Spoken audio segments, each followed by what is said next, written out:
Amara's hands were shaking so hard, she almost dropped her phone. She was standing on a quiet street in Seoul, South Korea. Cold Tuesday night. And the message on her screen was from her brother back home in Lagos, Nigeria. It said, "Mama collapsed again. Doctor says she needs surgery. We don't have money. Please, sister, please help us." Amara pressed the phone against her chest and closed her eyes. She had come to Korea 3 years ago with one dream. Work hard. Send money home. Give her mother a better life. And she had worked hard. But surgery? That was a different kind of money. That was more than she had ever seen in one place. She did not know it yet, but that night was about to change everything. She walked until she found a bench near a small canal. The city lights danced on the dark water below. She sat down, buried her face in her hands, and cried. "What am I going to do?" she whispered to no one. "What am I going to do?" She had already checked her bank account 3 times that day. She had calculated everything in her head. Her savings. An old gold bracelet her mother had given her. Overtime shifts she could beg for. It still wasn't enough. Not even close. She pulled out her phone and looked at her mother's photo. It was taken at Christmas. 2 years ago. Her mother was wearing a bright yellow dress and laughing at something just off camera. She had the kind of laugh that filled a whole room. The kind that made strangers smile, even when they didn't know the joke. Amara hadn't heard that laugh in months.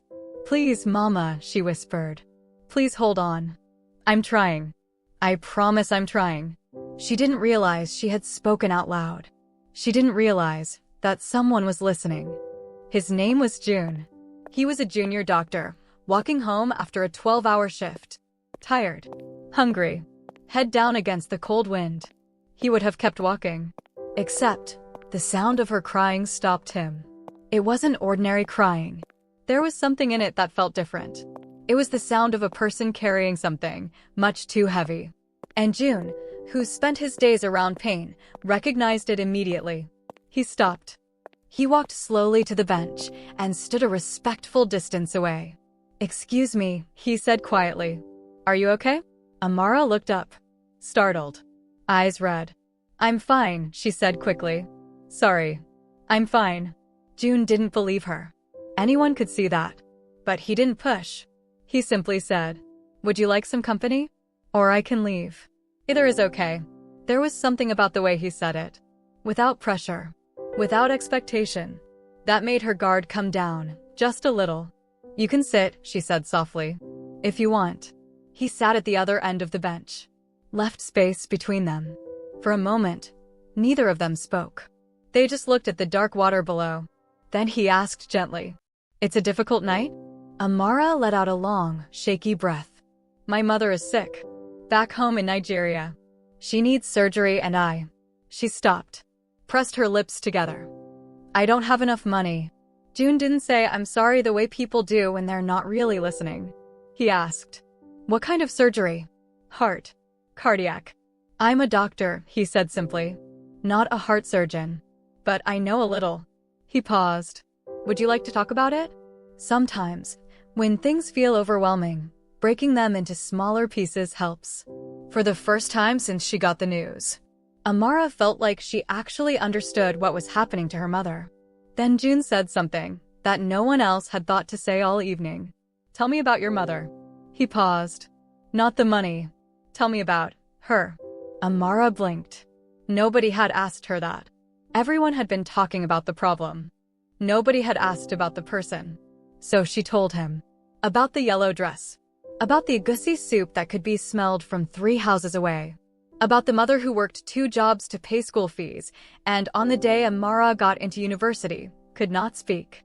She just held her daughter's face between her 2 hands and looked at her, with a pride that Amara had never forgotten.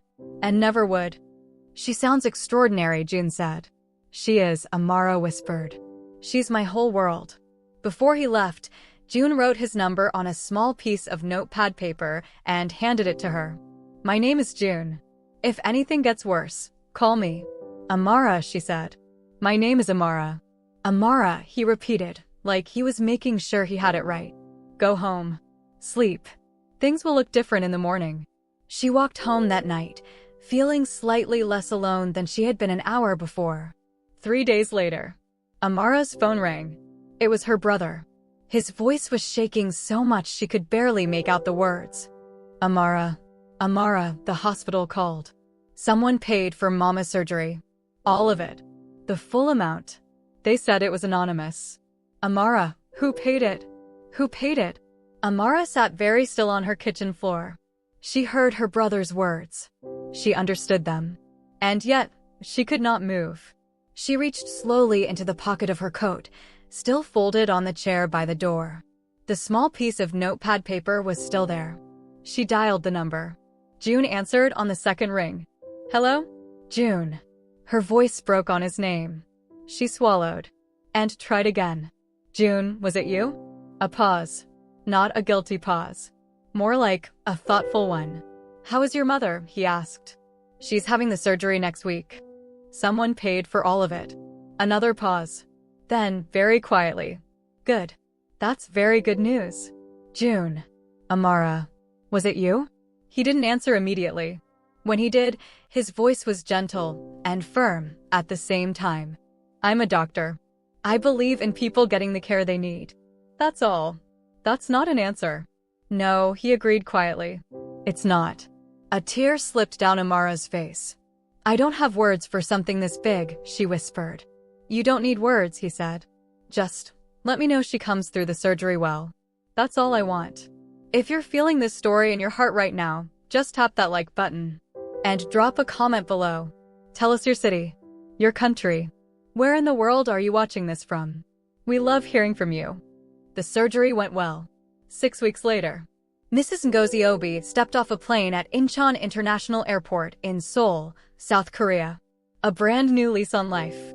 A heart working better than it had in years. When Amara saw her mother come through the arrivals gate, moving slowly, but moving, that familiar wide smile already spreading across her face, she ran. She just ran. She didn't care who was watching. Mama. She held her so tightly that Mrs. Ngozi laughed her big, room-filling laugh. And hearing that sound, right there in the middle of a Korean airport, was the most beautiful thing Amara had ever heard in her life. You're going to crack my ribs, her mother said. But she was holding Amara just as tightly. And I just got them fixed. They laughed and cried at the same time. The way only mothers and daughters can. 2 weeks later, over a pot of agusi soup, Mrs. Ngozi met Joon. She fed him. She told childhood stories that made Amara want to disappear into the floor. She watched him with the quiet attention that only mothers have. And before she went to bed that night, she patted Joon's hand across the table and said, Thank you for what you did. For my daughter. For me. Thank you. Joon looked at her and said simply, She made it easy. She loves you so much, it was impossible not to help. Mrs. Ngozi glanced at Amara. Amara looked at the table. Her mother smiled in a way that said everything and said nothing. And then she went to her room.